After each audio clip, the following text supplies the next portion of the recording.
Story Tattercoats. In a great palace by the sea there once dwelt a very rich old lord, who had neither wife nor children living, only one little granddaughter, whose face he had never seen in all her life. He hated her bitterly, because at her birth his favorite daughter died, and when the old nurse brought him the baby he swore that it might live or die as it liked, but he would never look on its face as long as it lived. So he turned his back, and sat by his window looking out over the sea, and weeping great tears for his lost daughter, till his white hair and beard grew down over his shoulders and twined round his chair and crept into the chinks of the floor, and his tears, dropping on to the window ledge, wore a channel through the stone, and ran away in a little river to the great sea. Meanwhile, his granddaughter grew up with no one to care for her, or clothe her. Only the old nurse, when no one was by, would sometimes give her a dish of scraps from the kitchen, or a torn petticoat from the rag-bag, while the other servants of the palace would drive her from the house with blows and mocking words, calling her Tattercoats, and pointing to her bare feet and shoulders, till she ran away, crying, to hide among the bushes. So she grew up, with little to eat or to wear, spending her days out of doors, her only companion a crippled gooseherd, who fed his flock of geese on the common. And this gooseherd was a queer, merry little chap, and when she was hungry, or cold, or tired, he would play to her so gaily on his little pipe, that she forgot all her troubles, and would fall to dancing with his flock of noisy geese for partners. Now one day people told each other that the king was traveling through the land, and was to give a great ball to all the lords and ladies of the country and the town nearby, and that the prince, his only son, was to choose a wife from amongst the maidens in the company. In due time, one of the royal invitations to the ball was brought to the palace by the sea, and the servants carried it up to the old lord, who still sat by his window, wrapped in his long white hair and weeping into the little river that was fed by his tears.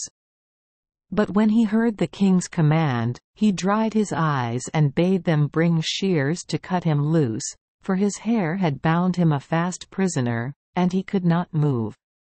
And then he sent them for rich clothes, and jewels, which he put on, and he ordered them to saddle the white horse, with gold and silk, that he might ride to meet the king. But he quite forgot he had a granddaughter to take to the ball. Meanwhile Tattercoats sat by the kitchen door weeping, because she could not go to see the grand doings. And when the old nurse heard her crying, she went to the lord of the palace, and begged him to take his granddaughter with him to the king's ball. But he only frowned and told her to be silent, while the servants laughed and said, "Tattercoats is happy in her rags, playing with the gooseherd. Let her be, it is all she is fit for." A second, and then a third time, the old nurse begged him to let the girl go with him, but she was answered only by black looks and fierce words, till she was driven from the room by the jeering servants, with blows and mocking words. Weeping over her ill success, the old nurse went to look for Tattercoats. But the girl had been turned from the door by the cook, and had run away to tell her friend the gooseherd how unhappy she was because she could not go to the king's ball. Now when the gooseherd had listened to her story, he bade her cheer up, and proposed that they should go together into the town to see the king, and all the fine things. And when she looked sorrowfully down at her rags and bare feet he played a note or two upon his pipe, so gay and merry, that she forgot all about her tears and her troubles, and before she well knew, the gooseherd had taken her by the hand, and she and he, and the geese before them, were dancing down the road towards the town. "Even cripples can dance when they choose," said the gooseherd. Before they had gone very far a handsome young man, splendidly dressed, riding up, stopped to ask the way to the castle where the king was staying, and when he found that they too were going thither, he got off his horse and walked beside them along the road. "You seem merry folk," he said, "and will be good company." "Good company, indeed," said the gooseherd, and played a new tune that was not a dance. It was a curious tune, and it made the strange young man stare and stare and stare at Tattercoats till he couldn't see her rags, till he couldn't, to tell the truth, see anything but her beautiful face. Then he said, "You are the most beautiful maiden in the world. Will you marry me?" Then the gooseherd smiled to himself, and played sweeter than ever. But Tattercoats laughed. "Not I," said she. "You would be finely put to shame, and so would I be, if you took a goose girl for your wife. Go and ask one of the great ladies you will see tonight at the king's ball, and do not flout poor Tattercoats."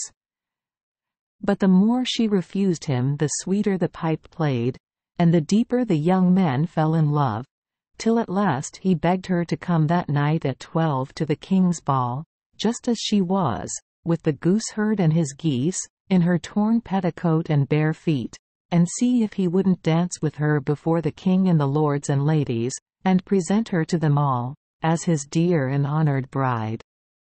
Now at first Tattercoats said she would not, but the gooseherd said, "Take fortune when it comes, little one."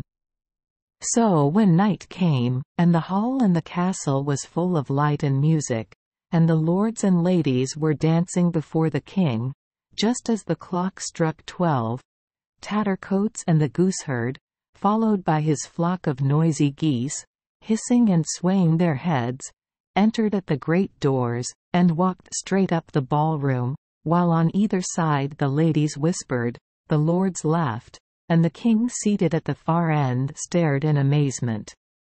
But as they came in front of the throne, Tattercoats' lover rose from beside the king, and came to meet her. Taking her by the hand, he kissed her thrice before them all, and turned to the king.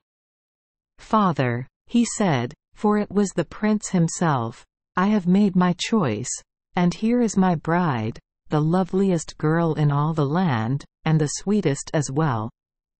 Before he had finished speaking, the gooseherd had put his pipe to his lips and played a few notes that sounded like a bird singing far off in the woods, and as he played, Tattercoats' rags were changed to shining robes sewn with glittering jewels, a golden crown lay upon her golden hair, and the flock of geese behind her became a crowd of dainty pages, bearing her long train.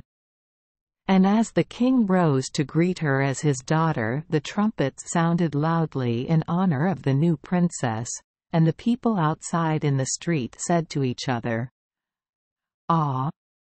Now the prince has chosen for his wife the loveliest girl in all the land." But the gooseherd was never seen again, and no one knew what became of him, while the old lord went home once more to his palace by the sea, for he could not stay at court, when he had sworn never to look on his granddaughter's face. So there he still sits by his window, if you could only see him, as you may some day, weeping more bitterly than ever. And his white hair has bound him to the stones, and the river of his tears runs away to the great sea. Thank you for joining us for today's fairy tale. We hope these stories bring joy and meaning to your day. If you love our channel, please hit the subscribe button so you won't miss any exciting tales. Wishing you a good night and sweet dreams. See you in the next story.